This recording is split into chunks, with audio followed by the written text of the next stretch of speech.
Right, locking you in, locking you in. There. Hello there, you amazing viewers and subscribers, and welcome to my Doctor Who Amazing Doctor Who Corner.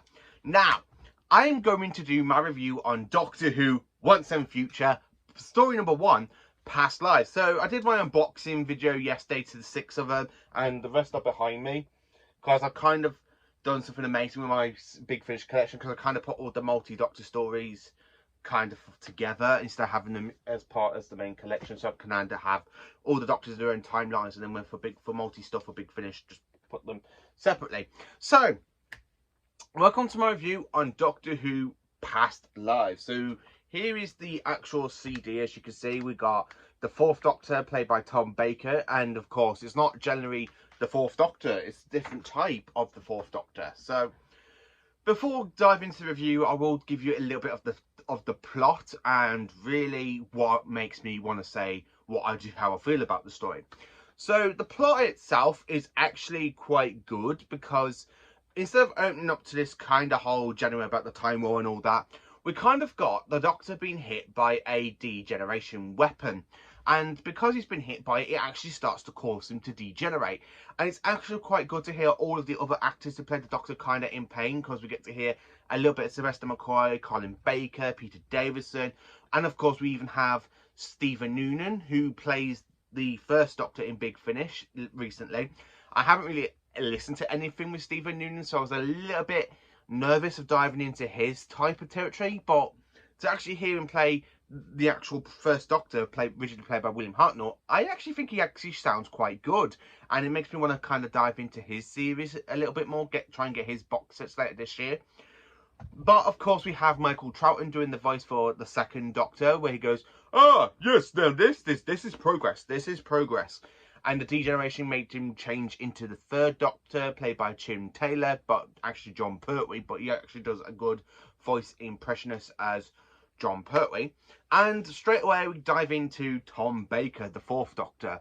So it's actually quite good to listen to the Doctor degenerate into these past incarnations. And when the 4th Doctor comes out of the degeneration, it's absolutely amazing, because instead of their thinking that it all changes to his own time, where it changes back into his console, no, it actually doesn't. He actually pilots the 8th Doctor's console, because it's actually quite good. The one thing I love about Dark Eyes is the fact we kind of hear the 8th Doctor messing around with the TARDIS console, that little noises we hear in the TV movies. So it's a nice way to bring that back into it. But instead of having Paul McGann, we kind of got Tom Baker like messing around with the time coordinates and stuff. And of course, he's on the hunt for the meddling monk.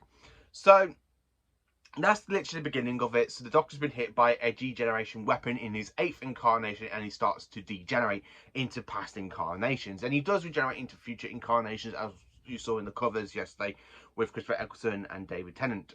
But I'm kind of looking forward to listening to how the Doctor literally regenerates into that. So the Doctor is now looking for the monk, and it's actually quite brilliant. I absolutely love it. Now, the monk is played by Raf, if I get his name right. Let me see if I can. Riff Howard, or Rufus Howard, something like that. And he actually does a great performance as the meddling monk, and I kind of want to know if he's done any more Big Finish audios as the meddling monk. So I'm kind of trying to find more into that territory as well for him, because he is actually brilliant as the meddling monk. So really, the Doctor is there trying to capture the meddling monk, because he wants answers about the degeneration weapon. But unfortunately, the monk is too busy in his own little world, robbing of people, running into the future, kind of meeting with these kind of alien type dinosaur creatures with swords.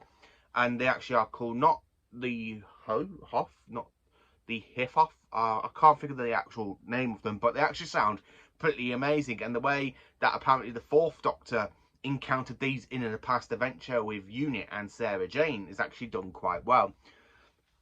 And the fact that literally halfway through the story we end up going into 2010, and of course we have Kate Stewart and Osgood. Now, this is way before the Zygons turn in Day of the Doctor, and way before Kate Stewart meets the 11th Doctor in the power of 3. So we are now into basically 2010. The Tower of London is supposed to be totally TARDIS proof, but not only does the Doctor manage to materialise his TARDIS in the Tower of London, so does the meddling monk inside the Black Archive itself. So it's kind of good to have this. Now, this is actually a perfect way to celebrate 60 years of Doctor Who, because from what I've listened to from the first story by Robert Valentine, he's actually brilliant and fantastic. I just genuinely love it. Now, the one thing I do want to say about this story, I absolutely love it. Now, the monk picks up Sarah Jane, but he picks her up just after the 4th Doctor has literally just left her at the end of the Hand of Fear.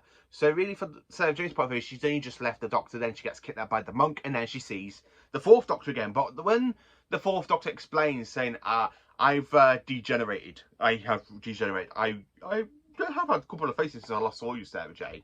I think Sadie Miller, who plays Sarah Jane, she's actually brilliant as Sarah Jane Smith. I haven't listened to her performance as her mother's character. So this is my first point of view listening to her playing Sarah Jane Smith. And it's actually quite making me want to dive into more of the Unit territory for Big Finish, because I know they've done a spin-off with Unit. So I kind of do want to dive into more of that kind of territory with it. I actually do love it. And of course, I love the way how the 4th Doctor kind of describes, well, I'm back in this form. And the way he literally talks about how that he's back in this form, because he says, I'm back into one of my favourite faces, actually.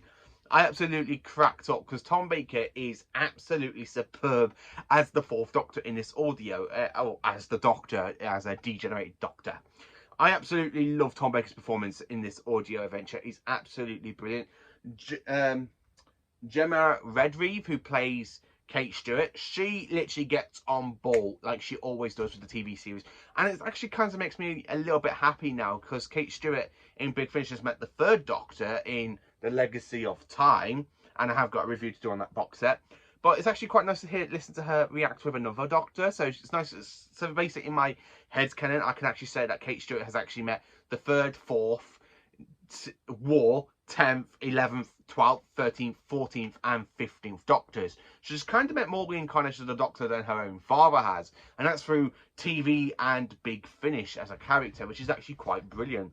So I absolutely love it. And of course, the meddling monk mentions at the end of it, because when the Doctor's there trying to get him to answer a question about the degenerated weapon, the monk says, that's in my future. I don't know about that. I'm sorry, Doctor. I think to try and stop the process of the degeneration, you need to go and find your daughter. And I like how Kay, Osgood, and Sarah goes, what? And the 4th Doctor goes, what? I got a daughter? And I really love that, because it's a nice way to bring Jenny into the next story, and which is why the Doctor is trying to stop the degeneration, and that's why she's in the next story, because the Doctor's got to try and find her to try and stop him from degenerating and trying to get away from the weapon and try and fix himself, which is actually quite brilliant. So I'm really looking forward to that one, and I really do like the name drop. Now, this is actually a really good celebration, because I love the fact we got Unit. I love the fact we've got the Black Archive. Great way to use them as well. I really love the fact that this is set in different time periods, like in 2010. There's one in 1976, I think, where basically the monk is there trying to rob the bank, and there's one in 18 something. So I do love the fact how this storyline literally jumps from timeline to timeline to timeline to timeline, and the Doctor's there trying to find the monks because he really wants answers to him. I love the fact the Doctor's got like a little tracking device on the monk's TARDIS, so when the monk finds it, he goes, I should destroy that, and the Doctor thinks he's done it. But there again, though, what's in the Black Archive? You know, the Doctor's fantastic machine he creates in his 3rd incarnation when he's exiled, the space-time telegraph. And of course, he connects up to his TARDIS to find the monk. It's actually quite brilliant. I really love it. I absolutely, genuinely love this story. It's brilliant. It's amazing. Every single one of the characters is brilliant. Tom Baker is literally on ball as the Doctor, as once again, and he's absolutely cracking and brilliant.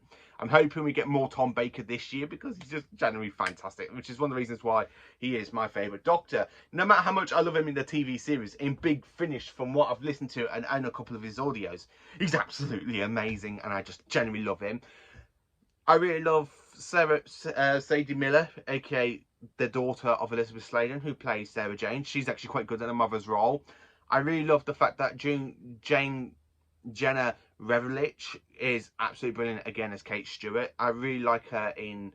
Basically, I prefer Matt Smith and Peter Capaldi's era than the Whittaker era, but then now she was in the 60th anniversary in The Giggle. I absolutely do like the character a little bit more. And listen to her in Big Finish for this one, because I've only listened to her in 2 audios, Legacy of Time and this one, and she's actually quite brilliant. So it's making me want to dive more into the unit side of Big Finish, and I really am looking forward to diving into that at some point. I'm really looking forward to getting into my next review for the next story, which is basically behind me, and it is... Sorry, that's out of time. There we are.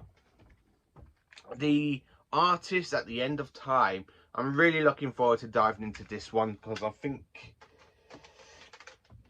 Bless me, sorry, sneeze. I really am looking forward to diving into that one, because I think it's going to be amazing, and I just cannot wait. So, for me to actually say, for Doctor Who Once and Future story number 1, Past Lives, how do I rate it so far? It's a 10 out of 10. I absolutely loved it. It's on board. I cannot wait to dive into the rest of the series. I know Tom Baker is at the last story with Paul McGann, so I'm quite looking forward to listening to that one a bit later on in the future. I'm really looking forward to getting the McCoy one later on today, so I can do an unboxing video later on today and then listen to that one probably Thursday and then do my review on it, because Thursday is my next day off from work, so I probably will listen to that one and see what I think of it. I absolutely did love the story. Past Lives, fantastic. It's brilliant. It's amazing. I cannot wait to dive into more of the series. So, yeah, you know what? I really did enjoy this story. I think it's a fantastic way to set up the whole D-Generation storyline. Quite looking forward to what's going to happen in the other future ones. I'm really quite looking forward to the Time Lord Immortality and the Martian Invaders of something. I mean, I'm quite looking forward to listening to that one. So yeah, Doctor Who Once and Future, Past Lives, 10 out of 10. I can't rate it as I haven't listened to the rest of the audios yet. But yeah, I absolutely love it. And I do highly recommend, if you want to dive into any Big Finish, Once and Future, would I recommend it to a newcomer? No, because it is a little bit confusing with the whole G-Generation and the fact that it has the 8th Doctor fighting in the Time War instead of it happening to the War Doctor, which is actually quite cool. I would have thought with it opening up in the Time War, it would have been with the War Doctor, but no, it actually opened up with the 8th Doctor degenerating because he was hit by the degenerated weapon in the Time War, which is absolutely brilliant. So I'm quite looking forward to listening to the rest of the series. So thank you for watching. Please do like, subscribe, and share, and join me for more awesome Doctor Who content. And let me know, what do you think of my review? Did you love this review? Let me know. Thank you for watching. Please do like, subscribe, and share, and join me for more awesome Doctor Who content.